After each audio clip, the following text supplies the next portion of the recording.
स्वागत है आप सभी का स्मार्ट आईएएस क्लासेस में। चलिए आज हम लोग लोकसभा सीटों के विषय में चर्चा करते हैं। और लोकसभा चुनाव जो अभी हाल ही में हुआ है ये किस क्रम का था? तो 18वीं क्रम का चुनाव था। लोकसभा चुनाव जो अभी हाल ही में हुआ है ये 18वीं क्रम का था। उसके बाद लोकसभा का वर्णन किस आर्टिकल में है? 81 आर्टिकल में है। याद रखना, याद करने का तरीका है सरला। सा से संसद, संसद का वर्णन 79 आर्टिकल में, रा से राज्यसभा 80 और ला से लोकसभा, लोकसभा 81 में। तो लोकसभा का वर्णन आर्टिकल 81 में है। और पहली बार जो लोकसभा गठित हुई थी वो 13 मई 1952 को गठित हुई थी। 13 मई 1952 को पहली लोकसभा का गठन हुआ। उसके बाद जिसके अध्यक्षता किसने किया? गणेश वासुदेव मावलंकर। तो प्रथम लोकसभा अध्यक्ष कौन बने? गणेश मावलंकर बने, जीवी मावलंकर बने। और वर्तमान में कहें जो लोकसभा में सीटों की संख्या है, सदस्यों की संख्या है 550 है।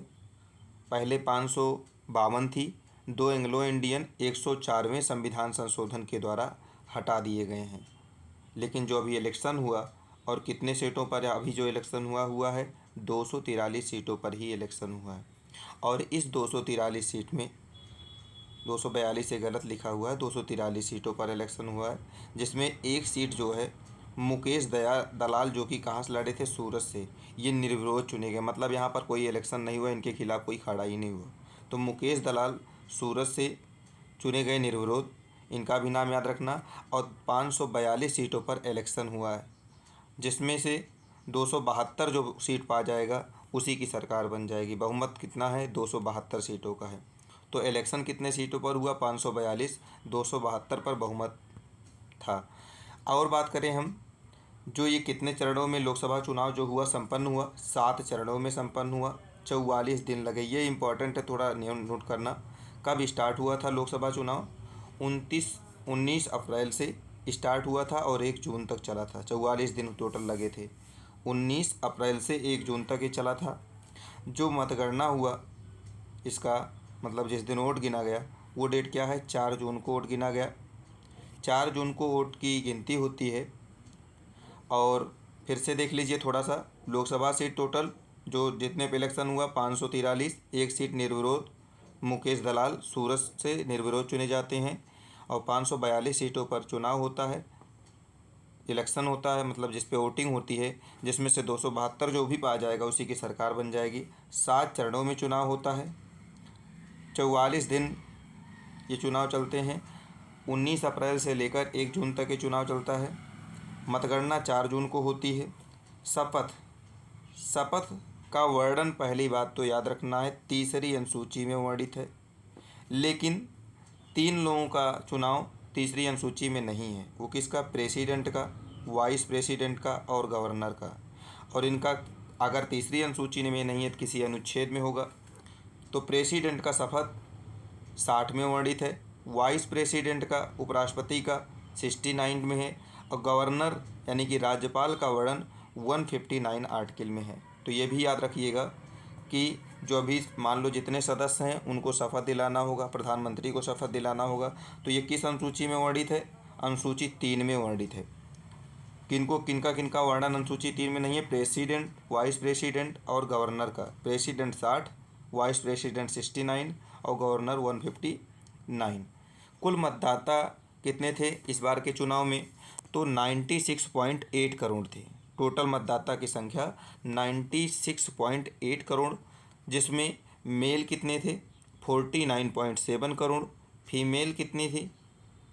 47.1 करोड़।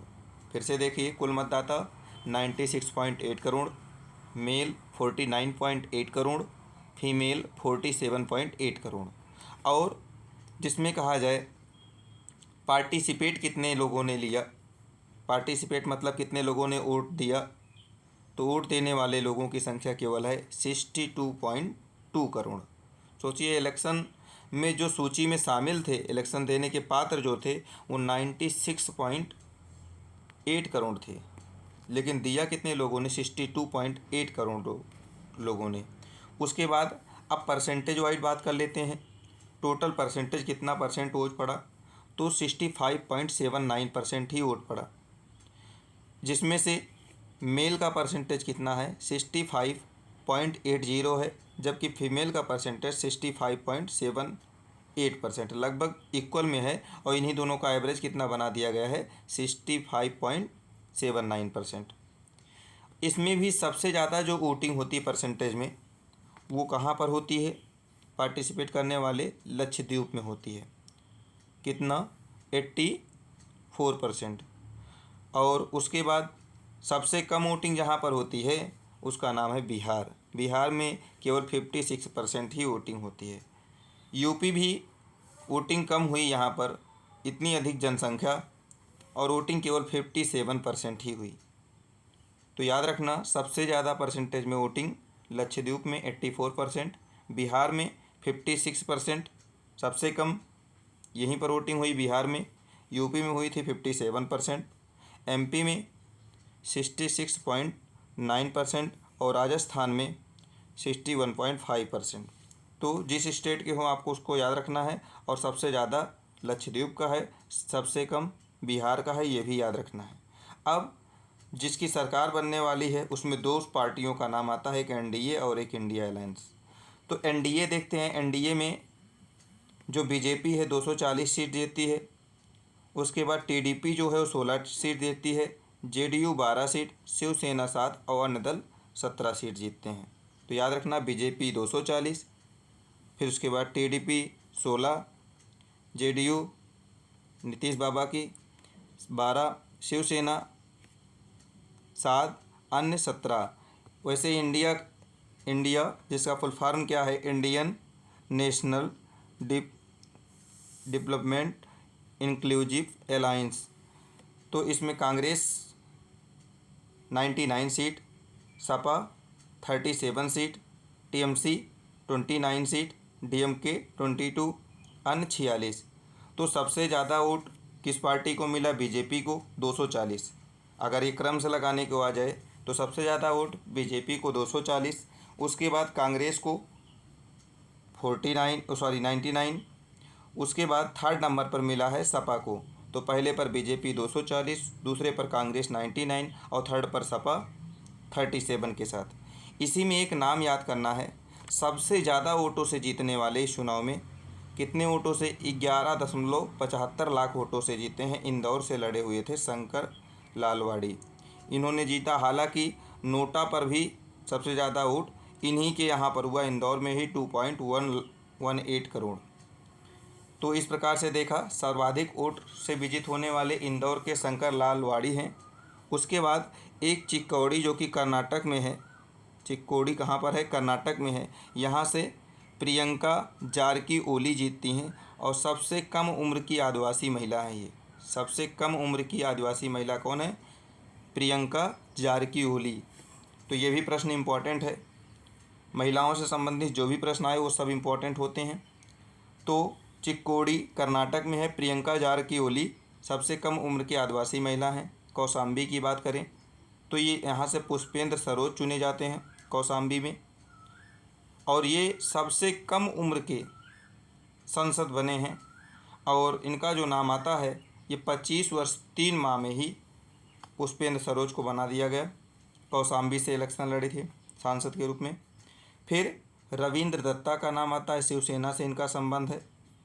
ये सबसे कम वोटों के अंतराल से जीते थे, मुंबई से लड़े हुए थे शिवसेना पार्टी से, केवल 48 वोटों से इन्होंने जीत हासिल किया। कौन, रविंद्र दत्ता। अब यूपी के विषय में देख लेते हैं, जो 80 सीटें हैं उसमें कौन कितना पाया। सबसे ज़्यादा सीटें सपा ने अर्जित किया, कितना, 37 सीटें।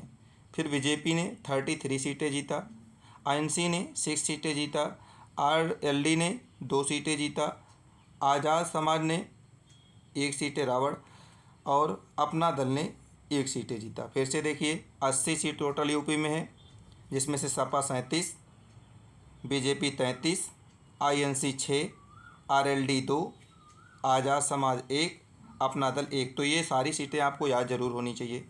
उसके बाद लद्दाख में केवल 1 ही सीट थी, और जिसको निर्दलीय जीता है, हाजी हनीफा ने जीता है।